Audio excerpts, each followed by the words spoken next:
Muy buenas noches a todos vosotros que nuevamente estáis aquí, pues en nuestros programas Los Misterios de Garpania.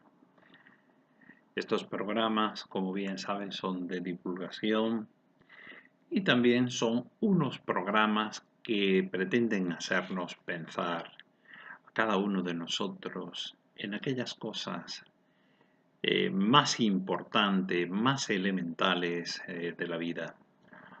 Esta noche vamos a tratar un tema muy importante que parece desconocido por una gran mayoría, pero que al mismo tiempo es un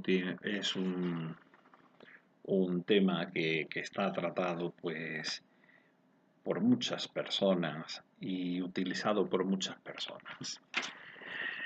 El tema de hoy se llama la alquimia. La alquimia es un concepto, quizás algunos dicen que viene del antiguo Egipto, otros lo ponen pues por su etimología a la palabras árabes o quizás de los persas, oriental, pero fundamentalmente la alquimia es el conocimiento de búsquedas, el laboratorio, es digamos la síntesis, es el deseo del ser humano de querer controlar la naturaleza. Los fenómenos naturales observados pues, por el hombre han querido ser controlados por él mismo. Eh, Fenómenos tan simples como la formación de las nubes por la luz solar en el mar.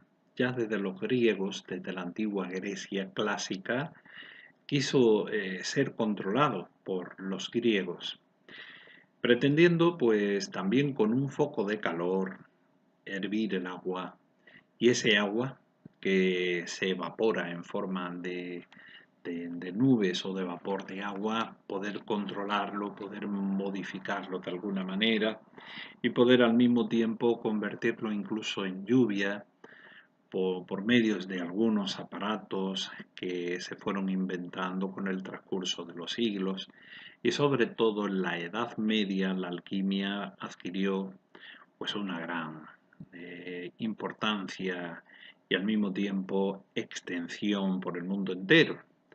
Sabiendo nosotros que la alquimia fue de un modo hermético, siempre reservado, siempre escondido, y no queriendo dar a conocer pues verdaderos misterios en los cuales luego pues se propagó una filosofía y también, por qué no decirlo, una difícil o fácil eh, secretismo, ocultismo, podríamos decir.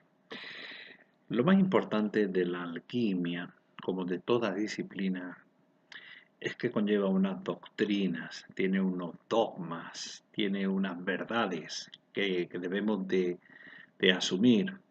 Esas verdades, pues, está explicitado el significado y la síntesis de la obra de la alquimia se condensa en las palabras de lo que llaman los alquimistas la tabla esmeraldina o, en latín, tabula esmeraldina. Este texto es una pretendida revelación de Hermes Trismegisto, uno de los fundamentales divulgadores alquimistas, pero que al mismo tiempo fue verdaderamente hermético, Hermes Trismegisto, del cual viene el hermetismo, el secretismo, las claves simbólicas ocultas, no queriendo dar a conocer pues la sencillez de la alquimia. Muchos procesos alquímicos se conservan todavía en la gastronomía, en las técnicas culinarias de cocinas, así como el baño María. El baño María es un proceso alquímico que no es más que poner a calentar un cuenco con agua y poner sobre ello un plato y poner cualquier cosa, cualquier objeto que se pretenda cocinar al vapor de ese líquido, como bien sabemos.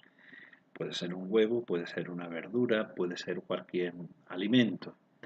La cocción al baño María, el mismo flan de huevo, da una solidez particular a los alimentos, da una textura especial. Otra aplicación de la alquimia en nuestros días, pues un alambique, la destilería de cerveza o la composición o destilería de whiskies o de cualquier tipo de alcohol. Estos alambiques, estos utensilios que se utilizan para conseguir la cerveza o para conseguir cualquier otro tipo de producción de alcohol o de bebida alcohólica, en muchas ocasiones han sido retomados de la propia alquimia. Y esas materias, esos elementos, eran precisamente elementos del alquimista que fueron dados a través de los siglos, llegando a la edad medieval, pues a su mayor preponderancia, a su mayor propagación por el mundo, por el conocimiento de muchas otras personas. A veces no se ha hecho correctamente, pero vamos a empezar por los fundamentos objetivos, por los fundamentos doctrinales, dogmáticos de lo que es la alquimia. Hemos dicho que se encuentra en el texto de la tabla esmeraldina, y así lo consideraban pues todos los alquimistas medievales. Hermes Trismegisto, el tres veces brillante, el hombre que su propio seudónimo pues encierra tanta filosofía y tanto secretismo. Ya el nombre mismo de Hermes Trismegisto pues nos da a pensar mucho. La más antigua referencia a él ha sido hallada pues en un escrito de un árabe llamado Diabir Ibn Hayyan, allá por el siglo VIII, y su visión latina era conocida ya por el propio San Alberto Magno.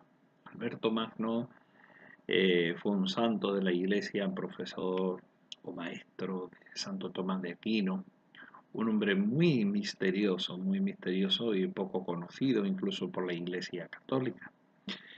Se conocen algunos de sus escritos, se conocen obras y hay verdaderos vestigios interesantísimos de los cuales hablaremos en otros programas, donde el propio Alberto Magno, según cuenta la tradición, tenía una cabeza, parece ser que era un autómata, que contestaba a preguntas, a cuestiones trascendentales, fundamentales. Podría ser un robot, un inicio de una robótica. Curiosamente, los autómatas empezaron pues a fabricarse por la Edad Media, el medievo bajo, pero también en China ya existían autómatas. Es un tema muy interesante del que hablaremos en próximos programas. Pero volviendo al tema de este gran conocedor, Sabir Ibn Hayyan, que era del siglo VIII, a juzgar por el estilo de la tabla esmeraldina, es de origen preislámico. Y puesto que armoniza perfectamente con el espíritu y con la tradición hermética, según el juicio unánime de los propios alquimistas, no hay razón para dudar de su vinculación al origen de la hermética. Aunque cabe preguntar si el nombre de Hermes Trismegisto, como hemos dicho anteriormente, debe atribuirse a un hombre o a una función sacerdotal hermética, pues bajo la vocación de Hermes Tot, aquel dios egipcio de la medicina, de los conocimientos ocultos, y aquel Hermes, ese dios griego, con su caduceo, con su caduceo y sus pies alados, también llamado Mercurio por otras tradiciones mitológicas. Vamos a ver un poco pues, los puntos retomados del texto latino de la tabla esmeraldina y vamos a intentar ver cuáles son los fundamentos dogmáticos en este primer programa de la alquimia. El primer punto, la primera verdad que nos habla la alquimia, la tabla esmeraldina concretamente de Hermes Trismegisto es, en verdad, ciertamente, sin duda, dice este tratado, lo de abajo es igual a lo de arriba y lo de arriba igual a lo de abajo para obrar los milagros de una cosa. Este es el primer punto. Algo curiosamente extraño para la persona neonata, para la persona novata, para la persona no iniciada. Estas cosas pueden resultar bastante, bueno, sin mucho sentido. Lo de abajo igual a lo de arriba igual a lo de abajo. ¿Qué quiere decir esto? Bueno, la ciencia siempre lo ha tenido muy claro. Ha querido buscar aquello de arriba, todos sabemos y conocemos pues la historia de la ciencia, de esos grandes científicos, desde Copérnico, Galileo, hasta los observadores como Huygens, muchos otros astrónomos que se han dedicado a observar, a otear un poco el cielo, el cosmos, los planetas, las galaxias, todo lo que hay por encima de nosotros, reconociendo pues esas estrellas, esas luminosas estrellas en el cielo, viendo constelaciones, uniéndolas de diferentes maneras. También conocemos la preocupación del hombre por ver las cosas minúsculas, pues, desde la invención del microscopio, de ver las células, de incluso libros que tenemos medievales, de dibujos, de diferentes gotas de agua, composición de copos de nieves, visto por el microscopio. Quiere decir que la ciencia ha ido vagando entre lo muy grande y lo muy pequeño, desde lo alto a lo bajo. Es verdad, y ciertamente cuando se estudia un poquito de astronomía, o cuando simplemente pensamos en el sistema solar, y cuando hemos estudiado pues el átomo, las partículas elementales de la vida, o la tabla periódica, química, el hidrógeno con sus electrones, con su electrón, perdón, el oxígeno, el carbono, cada uno de los componentes con sus electrones, con sus protones, con su núcleo, con sus cargas positivas, con sus cargas negativas, y cuando vemos el sistema solar, pues parece ser que la ciencia nos ha inculcado esta primera verdad de Hermes Trismegisto. Lo de arriba es igual a lo de abajo. El comportamiento de una galaxia es igual que el comportamiento de una fuerza nuclear o de un componente químico en sus menores partículas, en sus moléculas, en sus partículas más indivisibles, incluso pues entrando en los cuantos. Realmente para nosotros todas estas presentaciones, todas estas divagaciones, reflexiones, nos hacen ver y nos hacen sentir algo muy importante. La importancia de que este principio, que parece un principio de alquimia y que no tenía mayor importancia ni trascendencia para nosotros, se inculca en los colegios, en la enseñanza obligatoria, y se le da a todos los jóvenes y todos los niños desde su infancia. Es un principio alquímico, es un principio de la naturaleza, es un principio de la realidad. Bueno, vamos a estudiarlo y vamos a investigarlo poco a poco. El segundo principio de la tabla esmeraldina de Hermes Trismegisto decía, así como todas las cosas proceden del uno y de la meditación del único, también todas las cosas nacen de este uno mediante conjugación. Así como todas las cosas proceden del uno y de la meditación del único, también todas las cosas nacen de este uno mediante conjugaciones. Se van conjugando las cosas y van saliendo la diversidad de la unidad. Es un principio filosófico monista, es un principio filosófico que nos hace nuevamente recordar aquella teoría del Big Bang, del origen del universo, donde parece que el universo está en expansión y según observan los astrónomos y el propio físicos y Albert Einstein y Stephen Hawking y algunos de los que han divulgado pues la ciencia, pues parece que si el universo estaba en expansión es porque en un momento primero estaba todo contraído, todo en un solo cuerpo, todo en un solo punto, y esa explosión del Big Bang es la que hace la expansión de la materia.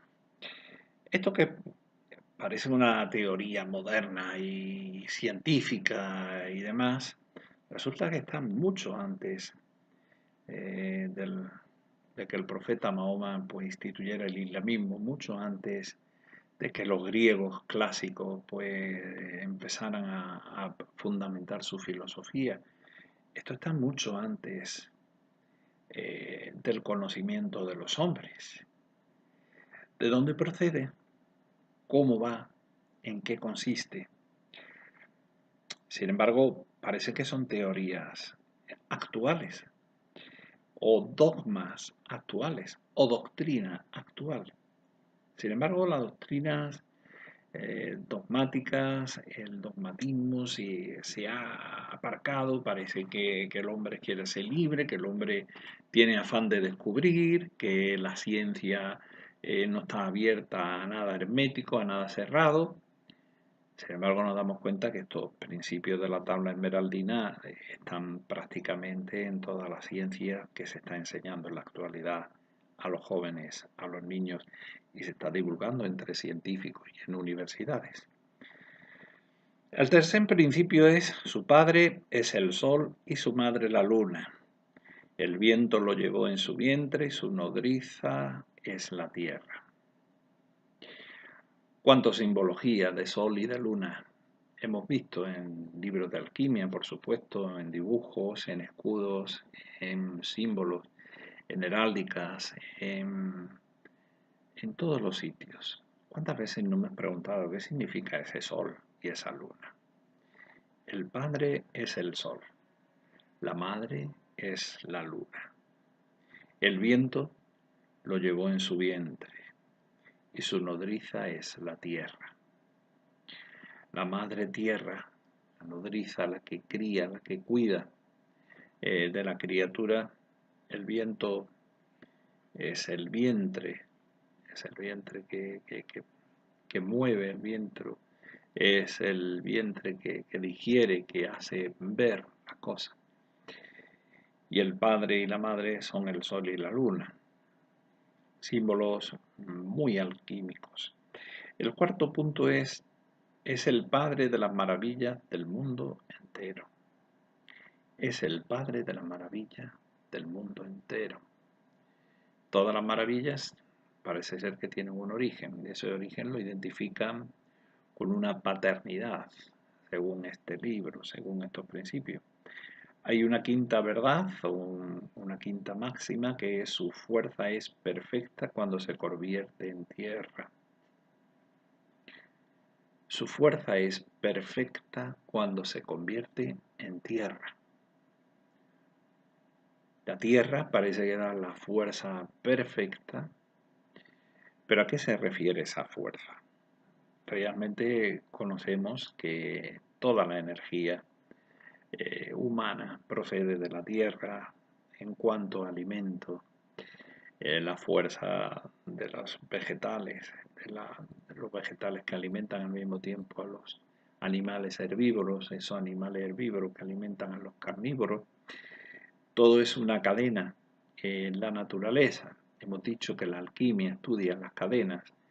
las fuerzas colaterales, las fuerzas que van dependientes unas de otras. En sexto lugar, dice el sexto principio, separa la tierra del fuego y lo fino de lo grueso, suavemente y con todo cuidado. La tierra, que anteriormente ha dicho que es la fuerza perfecta, lo convierte todo en tierra, pues luego tienes que separar la tierra del fuego. Sabemos que hay esos 4 elementos en la Edad Media que fueron estudiados e investigados y al mismo tiempo promocionados por muchos factores culturales. Fundamentalmente, pues, artistas, pintores de diferentes talantes, esculturas, religiones, tradiciones. Los 4 elementos aparecen en todos los lugares. Ese símbolo de los 4 elementos representando las 4 estaciones de la naturaleza, representando las 4 edades del hombre, representando los 4 pasos fundamentales de la vida, y también al mismo tiempo todo cíclico, llegando a pasar los 4 y volviendo a retornar otra vez al principio. Sabemos que hay 4 puntos cardinales, sabemos que hay 4 evangelios, sabemos que hay pues 4 figuras de los evangelios, los diferentes representaciones de animales. También sabemos que hay pues el 4 inmerso por todos los sitios. No son más que los elementos y la mezcolanza de esos elementos. Y esos elementos se encuentran en la alquimia. Vamos a verlo más adelante. Sube de la tierra al cielo, dice el punto 7. De la tierra sube al cielo y de allí vuelve a la tierra, para recibir la fuerza de lo de arriba y de lo de abajo. Así poseerá la luz de todo el mundo y las tinieblas se alejarán de ti. Realmente hay que bajar de la tierra, subir al cielo. Una vez que está en el cielo, baja a la tierra, la kenosis, la sublimación, la kenosis, y luego, una vez que está en la tierra, poseerá la luz de todo el mundo y las tinieblas se alejarán de ti. Esto es un proceso grandioso. Es la subida de la conciencia, la elevación y al mismo tiempo el desprendimiento. Es encontrar la vida, llegar a la muerte y volver a renacer en esa catarsis, en esa purificación. El octavo punto es, esta es la fuerza de toda la fuerza, pues vence a todo lo que es fino y penetra en todo lo sólido. Esta es la fuerza de toda la fuerza, lo que vence a todo lo que es fino, todo lo que es sutil, todo lo que es, y penetra en todo lo sólido, en todo lo compacto, en todo lo impenetrable. Realmente ahí está la fuerza. 9. Por tanto, el mundo pequeño está hecho a semejanza del mundo grande. Vuelve a repetir otro principio. En el principio 10 dice, por ello y de este modo se obrarán aplicaciones prodigiosas. Por ello, de este modo, se obrarán aplicaciones prodigiosas. En el punto 11, por eso me llaman Hermes Trimegisto, pues yo poseo las 3 partes de la sabiduría de todo el mundo. Y el punto 12 termina diciendo, terminado está lo que he dicho de la obra del sol. Bien, pues con estas palabras, con estas verdades, con estos principios que no se pueden dudar, que no se pueden poner en duda, sino que parece pues todo oculto, todo sin sentido, todo sin significado. Vamos a ver, vamos a estudiarlo, vamos a pormenorizarlo, vamos a meditar un poquito sobre ello. El primer punto, todo lo de abajo y lo de arriba, decía el primer punto, en verdad, ciertamente y sin duda, lo de abajo es igual a lo de arriba y lo de arriba igual a lo de abajo para obrar los milagros de una cosa. Todo lo de arriba y lo de abajo es igual.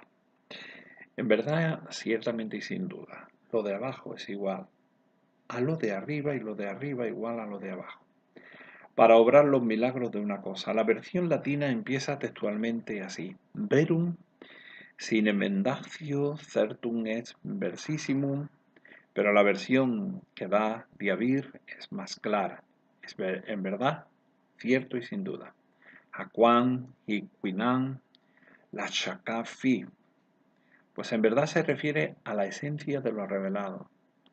Y ciertamente y sin duda a una experiencia subjetiva. La frase siguiente, primera, tiene en árabe una versión algo distinta que aparentemente da otro significado. Dice: lo más alto procede de lo más bajo y lo más bajo de lo más alto. Esto indica la mutua dependencia entre lo activo y lo pasivo, en el sentido de que la forma esencial no puede manifestarse sin la materia pasiva y viceversa. La potencia pasiva puede desarrollarse solo gracias a la acción del polo opuesto activo. ¿Qué significa todo esto? Bueno, pues hay una parte pasiva y hay una parte activa. Hay una parte que parece de arriba y una parte que parece de abajo. Esta dualidad, pues no es algo novedoso. Hubo muchos pensadores e incluso grandes filósofos que hablaron de ello. Esta dualidad de la pasividad no viene más que de la observación del cuerpo humano. Hay una parte pasiva, hay un esqueleto. El esqueleto es el andamio en el cuerpo humano, la parte que sustenta el andamiaje del ser humano. Pero tenemos también unos músculos. El cuerpo humano tiene una parte activa, que es toda la parte muscular, toda la parte neuronal, las neuronas, las células nerviosas, la circulación de la sangre. Si un cuerpo humano no tuviese esqueleto, seríamos una masa amorfa tirada en el suelo. El esqueleto es lo que nos sostiene, es lo que nos da esa pasividad, esa resiedumbre. Pero al mismo tiempo necesitamos la actividad, la parte muscular, la parte viva, la parte energética. Quizás así empezamos a comprender un poco este sentido de este primer punto. Hemos dicho, esto indica la mutua dependencia entre lo activo y lo pasivo, en el sentido de que la forma esencial no puede manifestarse sin la materia pasiva y viceversa. La potencia pasiva puede desarrollarse solo gracias a la acción del polo opuesto activo. También algunos alquimistas han querido ver la parte femenina, la parte masculina del ser humano, ese bipartito que también se ha manifestado en el yin y el yang de los chinos, ese símbolo, esa dualidad de cuerpo y alma que veían espiritualmente, pues el propio San Agustín. El alma, pues como la parte noble, como la parte activa, como la parte volátil, y el cuerpo es la parte somática, la parte terrenal, la parte anquilosada, en lo malo, en lo perverso, en lo corruptible. Se ha capitaneado desde una serie de filosofía actualista donde se ha pretendido poner una moralidad, un decir, esta parte es buena, esta parte es mala. Y ahí es donde empieza un poco, pues, digamos, la problemática, empieza la dificultad. ¿Qué es mejor? ¿La parte activa o la parte pasiva? ¿Qué es más bueno? Esto se ha simbolizado, la alquimia, que se ha simbolizado en muchos otros lugares, pues con las dos imágenes del águila y de la serpiente. La serpiente, que es el reptil que representa pues el factor de la tierra, y el águila pues el del cielo. Lo de lo alto, lo de lo bajo, lo de lo activo, lo pasivo, lo volátil y al mismo tiempo lo que permanece estable. Estos son también palabras y componendas que se utilizan en la alquimia.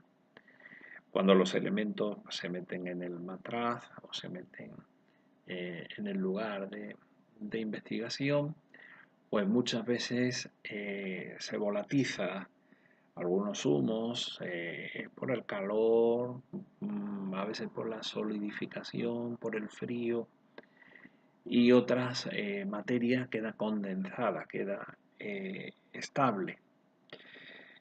Todas estas cosas nos van haciendo, nos van abriendo un poco los ojos, nos van dando un poco de perspectiva. Pero sigamos profundizando en el tema. Así, en la obra mayor, dicen, la acción de la fuerza espiritual depende de la preparación del recipiente humano y esta a su vez depende de aquella. Pero esto no es más que otro aspecto del reflejo entre arriba y abajo a que se refiere la versión latina. Para obrar los milagros de una cosa, es decir, de la obra interior, arriba y abajo, se refieren pues a esta cosa en particular y se completan en su proyección a ella. Realmente hay una proyección de lo de arriba hacia abajo y eso hace pues que el estado sea completo. No sería completo si quedásemos solo en lo sublime o quedásemos en lo terrenal, en lo bajo, en lo infrahumano. Ese equilibrio se somete con un proceso siempre giratorio, con un proceso, podríamos decir, evolutivo, con un proceso continuo dentro de esta ciencia alquímica, que es muy contempladora de la naturaleza y también pues, de elementos naturales. Decía el segundo punto, así como todas las cosas proceden del uno y de la meditación del único, así también todas las cosas nacen de este una meditación conjugación. Uno mediante conjugación. Así también todas las cosas nacen de este uno mediante conjugación. Esto significa que la obra hermética procede de una sustancia única, a imitación de como un reflejo material invertido de la creación del mundo por el ser divino único mediante el Espíritu único. En lugar de meditaciones unis, por la meditación del uno, ciertas transcripciones dicen meditazione unius, por mediación del uno, lo cual de todos modos no altera esencialmente el significado, pues se funda en la idea de que la luz única e intangible del uno omnipotente se quiebra en múltiples reflejos a través del prisma del espíritu. Plotino enseña que el espíritu único, el nous, se mira constantemente en el ser supremo, sin poder comprenderlo ni profundizar en él, y con esta contemplación constante proyecta cual una lente condensadora la luz recibida en un haz de rayo, y así pone de manifiesto la pluralidad del todo. La expresión árabe tabdir, que aparece aquí en ciertas versiones de la tabla esmeraldina, tiene el doble significado de meditación y exposición o conclusión. Nosotros hemos traducido mediante conjugación, por adaptaciones.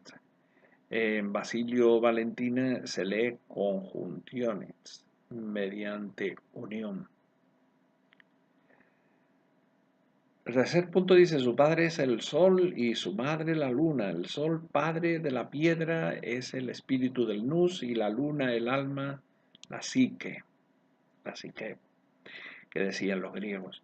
El viento lo lleva en su vientre, el viento que lleva en su vientre el germen espiritual es el hálito vital y es un contexto más amplio de la materia del reino intermedio que se extiende entre el cielo y la tierra, es decir, entre el mundo puramente espiritual y el mundo físico. Y el hálito vital es también el mercurio, que contiene el germen del oro en estado líquido y su nodriza en la tierra, o sea, el cuerpo como realidad interna. El cuarto punto es el padre de las maravillas del mundo entero. Maravilla es una traducción aproximada de telesma, de la que se deriva talismán. Un talismán en árabe tilis no es más que un símbolo en el que se ha infundido algo de la fuerza de su arquetipo. Al ser fabricado en una determinada situación cósmica, en una constelación y con el correspondiente recogimiento espiritual, semejante tratamiento teúrgico depende de la correspondencia cualitativa entre la forma visible y la realidad invisible de la posibilidad de lograr que esta correspondencia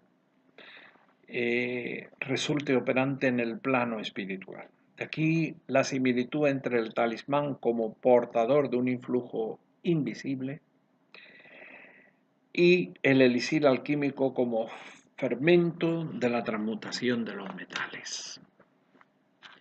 Realmente esto es muy difícil de entender si no tenemos una mínima perspectiva de todos estos elementos. Su fuerza, tenía el punto quinto, es perfecta cuando se convierte en tierra. Es decir, que cuando el espíritu se hace cuerpo, lo volátil se solidifica. El punto 6 es separar el fuego, la tierra y lo fino de lo grueso, suavemente y con todo cuidado. Separar del fuego la tierra y lo fino de lo grueso significa extraer el alma del cuerpo. En el punto 7, sube de la tierra al cielo y de allí vuelve la tierra para recibir fuerza de arriba y de lo de abajo. Una vez la conciencia se ha liberado de todas las cristalizaciones de forma, puede producirse la cristalización del espíritu. De manera que lo activo y lo pasivo se unifican por completo. Hay una serie de conceptos que debemos conocer un poco para poder saber con mayor precisión en qué consiste. Ciertamente hay un concepto muy importante que es el alma, es el espíritu, es el cuerpo, esta triangulación que nosotros podemos reconocer en cualquiera de ellas. Podríamos ver pues todos los conceptos del ser humano. El ser humano no es solamente alma o solamente espíritu o solamente cuerpo, sino que tenemos que hacer una integración de todo lo que es nuestra vida. Y la integración es cuerpo, alma y espíritu. El cuerpo es la materia, la parte material, lo que podemos ver, lo que podemos mensurar, los brazos, las piernas, lo que la anatomía y la fisiología del cuerpo humano nos hace ver, lo que un médico puede estudiar y un médico pues, puede intentar de sanar o de cambiar en su tratamiento, en su proceso. Pero existe una parte que se llama alma. El alma es la parte ánima, la parte que dinamiza, la parte la energía que mueve ese cuerpo, esa materia, y que dirige de modo inteligente. Y hay una parte que se llama espiritual. Esa espiritualidad está en lo más profundo de la psique del ser humano y es algo que conecta con lo trascendente. Hace pensar al hombre en lo trascendente, hace realizar pues esas ciencias, esos conocimientos, entre ellos la alquimia. La parte espiritual es lo más elevado del ser humano y es una cualidad única del ser humano. Bien, es cierto que cualquier animal puede poseer cuerpo y alma, porque tiene una parte biológica, biótica, y también al mismo tiempo procede de un modo inteligente con sus funciones, con su conciencia, con sus deseos, con su voluntad. Un perro puede ir voluntariamente a la derecha, puede ir a la izquierda, puede saltar, puede ladrar, puede morder y lo hace conscientemente. Pero no tiene la parte espiritual, esa parte de conexión, esa parte de descubrimiento, esa parte científica del ser humano. Ahí está el quid de la cuestión. Está la triangulación cerrada, perfecta, en el ser humano. Y esta es una de las cuestiones fundamentales dentro de la alquimia. Seguiremos en un próximo programa. Muchas gracias por su atención y espero que le haya servido especialmente para reflexionar en muchas de las cosas que estamos explicando y al mismo tiempo recordando para aquellas personas que ya las conocéis.